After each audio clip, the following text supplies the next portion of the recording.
Hello ladies and gentlemen, welcome back to Verhacky, and today we've got the Spanish Grand Prix on our menu. It's a slightly different video this time. I forgot to check my recording microphone, so my laptop recorded my voice with the internal microphone, so it was very bad audio. So today we're racing on the circuit, the Barcelona-Catalunya, for the 6th round in this season. This is one of my most, if not my most hated track in the world. I fucking hate Barcelona and the races are always pretty dull. Bring back Valencia or something, because this track is awful. And so was my car the entire weekend. I was struggling with grip from practice 1 till the race, man. It was awful. The car was bad. Really bad. I had no grip, you know. I tried to mess around with some downforce settings, but adding one click more rearing downforce made the car so slow on the straights. Slower than it is, so I had to do it with this setting, with this setup, and it wasn't a bad setup, but the car is just not nimble enough. I was sliding all over the damn circuit.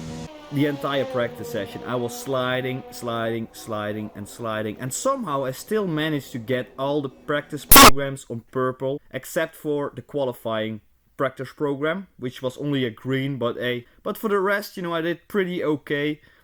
Tire wear was pretty good, fuel management was good, ERS was good. My practice times weren't really good. I lost the footage of my practice times, but you know, I was lost all the time. The only reason I could imagine causing these bad times was that I was using the old first engine, which was pretty worn, just for reducing the wear on the new engine.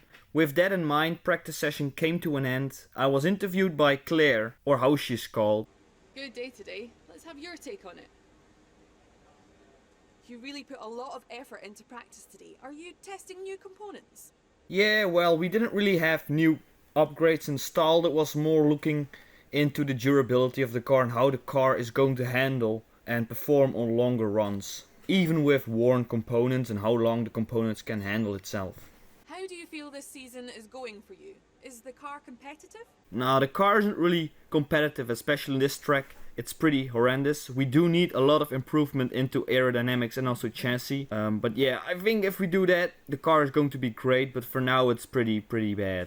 We are currently not fighting for something. So it's basically just living from Grand Prix to Grand Prix and just get the maximum out of it. And for now, that's the qualifying that's coming up. Appreciate your time.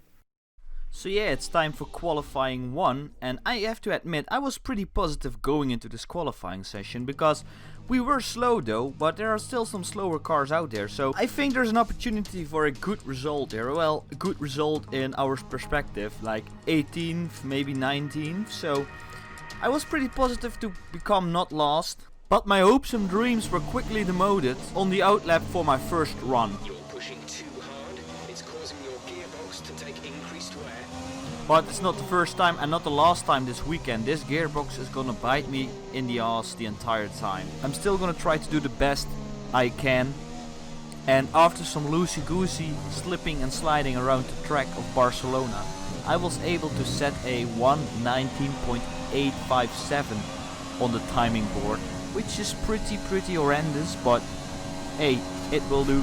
And after some time in the session, you can see that I'm pretty slow. We are still quicker than the Williamses, but you know, my teammate is quicker and we are far off from Grosjean. So there was almost a second between me and Grosjean, so it was time for me to step up a game for my next run and try to improve my time quite a bit. So I put a new set of soft shoes on and away I went for the second run, and I was already losing time on the straight, but it wasn't for long because the turn 1 and 2 were absolutely bonkers, so I won some time there and we are now in the green. I was absolutely smashing the first 2 corners, but I had to lift off a little bit in the third corner because my rear end wanted to step out as always, followed up by a nice and tight apex through Repsol.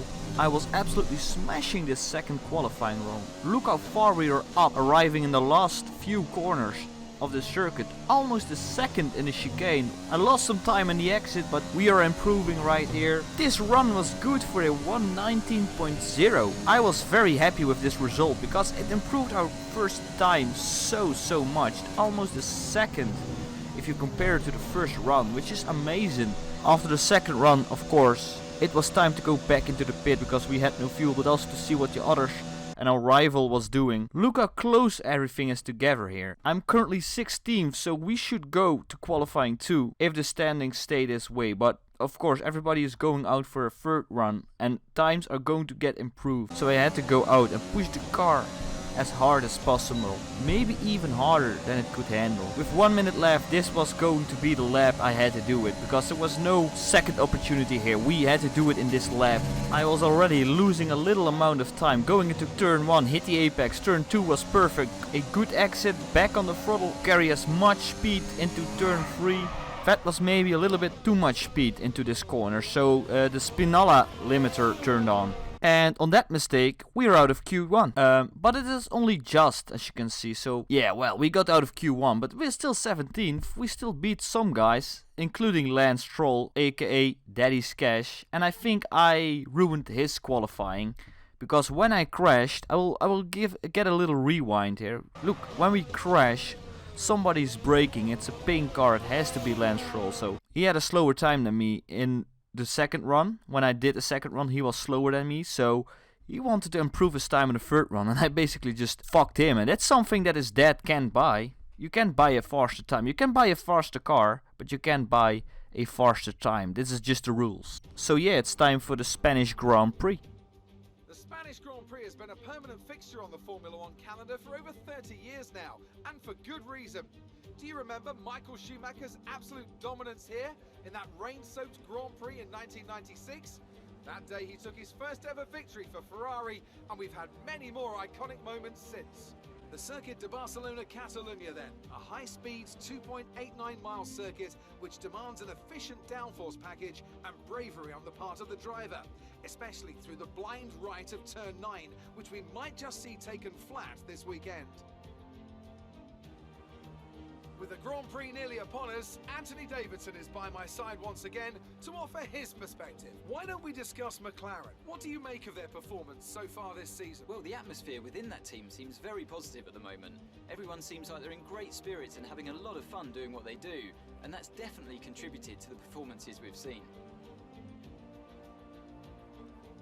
It's time to see how our drivers are stacking up after yesterday's exciting qualifying session. Good job yesterday from Valtteri Bottas. The Finn starts from pole position, and it's Lewis Hamilton alongside. Looking at the rest of today's grid, we have Leclerc, Vettel, Max Verstappen, and Albon, Sainz, Perez, Norris, and Daniel Kvyat, Ocon, Gasly, Kimi Raikkonen, and Giovinazzi, Grosjean, the rookie, Kevin Magnussen, and Daniel Ricciardo, Stroll, Schumacher, Russell, and Nicholas Latifi.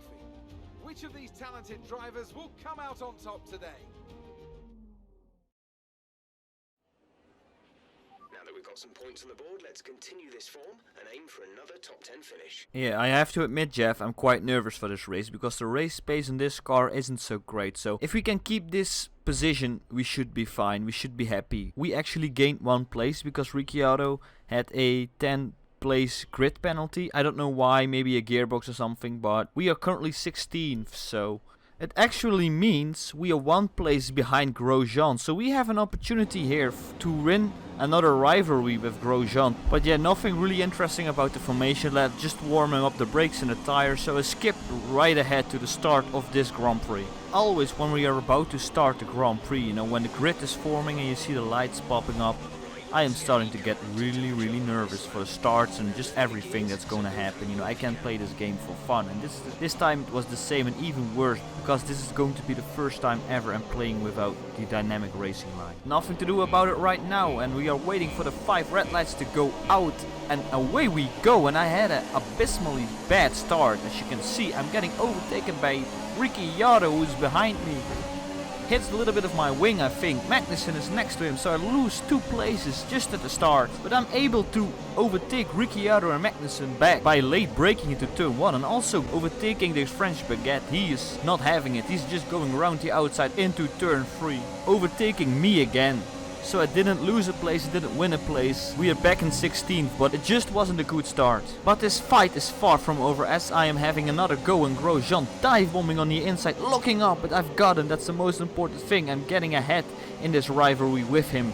and now it's time to let him behind and target those Alfa Romeos. Well, that was the plan, but not much later, in the heavy braking zone of turn 10 in the same lap, I see Grosjean, the French baguette, coming in like torpedo caveat, and I'm getting those Spa-Francorchamps flashbacks, so I'm avoiding the possible accident. And that's exactly where Ricciardo was waiting for, so I lose 2 places in 1 turn. But I'm having the inside line in the long right-hander, and I'm able to overtake Ricciardo back again just before the chicane to retake 16th. But we know it isn't over because we have the long straight coming up. So we need a good exit, but the exit is terrible with this drift. I just don't have the rear downforce and I have a lot of drag, so you see them coming in my rear.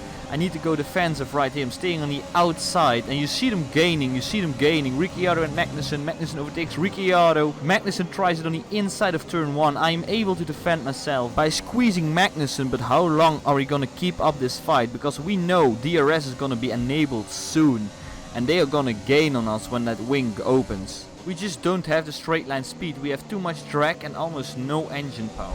In the second lap, Magnussen is on our tail on the front straight and he's just way too quicker. I used some ERS to go defensive, it's not working and Magnussen overtook us. So we're now 1 place down, almost crashing into Magnussen.